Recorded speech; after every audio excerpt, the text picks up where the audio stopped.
And he said he liked Mr. Payne's goatee. It's just like, one time, he gave me a parking ticket. It was awesome. Thomas Payne was born in Dallas, Texas, as the only boy in a family of sisters. I went from a small Episcopal private school in 9th grade in Lubbock, Texas, to an urban public school in Philadelphia. No change there.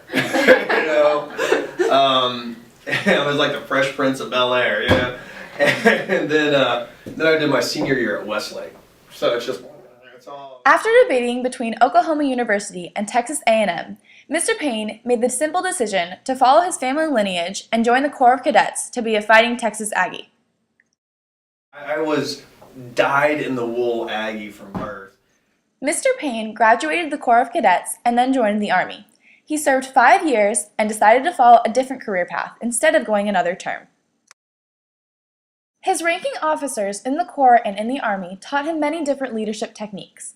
He was inspired to connect with those he was leading, like his commanding officers did with him. The leaders in the Corps and the Army inspired him to lead students the way he does today.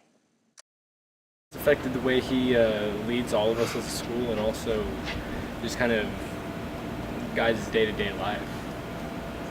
I mean, I feel he has a lot more insight on how people will function, especially high schoolers, and if they don't function well, he has a way to control them. In 2003, I started dating this girl that was a teacher, this girl Daisy, and she's a drama teacher, and I went to her classroom and checked it out, and went and I met one of the history teachers, and totally fell in love with this girl. And I'm like, I want to do what you're doing. Like, this is where it's at, right here. And she said I kind of look like a caged animal behind a desk, just like, you know, making phone calls all day. She's like, you really need to get out and get in front of a classroom. And she's now my wife, so, you know, it's kind of worked out. To Mr. Payne, the most important thing is the relationship he has with the students to create a positive atmosphere, as demonstrated by his wife. Because that's why I'm here. I mean, there's nothing, all this junk above me, the district and bosses, and we're here for the for the kids. I mean, that's. So.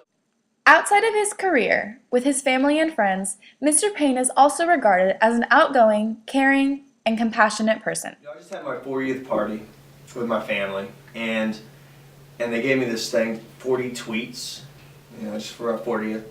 And it had all my family around, and my wife and little girl, and it kept giving me these tweets, and it wasn't really an actual tweet, but it was a piece of paper, and I mean, you know, here's some. I was right here. I mean, stuff like, I remember how we enjoyed watching Tom play catcher in Little League. He was an intimidating little dynamo, and I love Tom. I love Tom for the upbeat, upswing man he is. You know, just so on and so forth. All like 40 things from all my sisters and dad and mom, and you know, as hard as it was growing up at times with raging lunatics, I'm so lucky to have my sisters, and just it really is now very positive, you know, thinking back. When it comes to disciplinary action, Mr. Payne sympathizes with the students and tries to find the best outcome possible. When I send a kid to AEP here in this job, I mean, I actually kind of feel bad about it. I don't sit back and light a cigar and laugh. Oh my God, you know, it's not like that. I'm like, man, now they have to go to AEP. And everyone likes to see him. Like, he's always cracking jokes and everything. So he's a really nice guy. He's always charismatic. Every day is a good day for him. One of the most positive things in Mr. Payne's life is his daughter, Lily. She helps him come to work every day with a smile on his face and a positive attitude. And my little girl is fantastic. Lily Rose Payne. She's in kindergarten. And she is, gosh, she's really the perfect mix of both of us. You know, she definitely, my wife's kind of introverted sometimes, and she is just an explosion, very loud. She, you know, last night my wife was getting on us for singing at the dinner table. We're not supposed to, I guess. Like any human being, Mr. Payne has his flaws. He admits his faults and aspires to improve them. It is hard for me, and it's more of like a working thing, or it's hard to ask for help.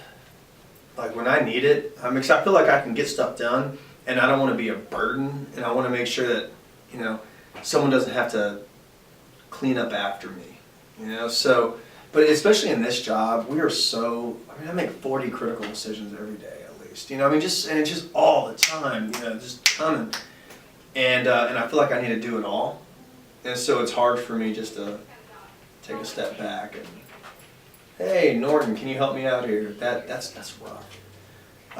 Or even just asking for directions when I'm driving my family around, you know, it's just asking for help. Regardless of his flaws, Mr. Payne's positive attitude outshines his downfalls. I think that he's injected energy into DSHS as a whole. I think everybody enjoys interacting with him because he's very positive, happy all of the time. He always looks at the bright side of things. And he's a pretty decent problem solver. My strength, I think, is being able to connect with people. You know, just kind of, I'm interested in them and want to connect. You know, where are you from, and build some sort of a relationship with, I mean, everybody that I'm around. I think that's a strength. It's a necessity for me, and that goes back to what I learned in the Corps. You know, observing that, going, wow, that's really. I want to be like that guy, because when you first get in the Army, you think it's all about yelling and it's all about just asserting power. And real power is learning who people are and being interested in people and emotionally having people be secure in who you are and wanting to follow you, not making them. So. Mr. Payne serves and will hopefully continue to serve Dripping Springs High School with a confident leadership style that will encourage and motivate students to reach their goals and have a positive outlook on life.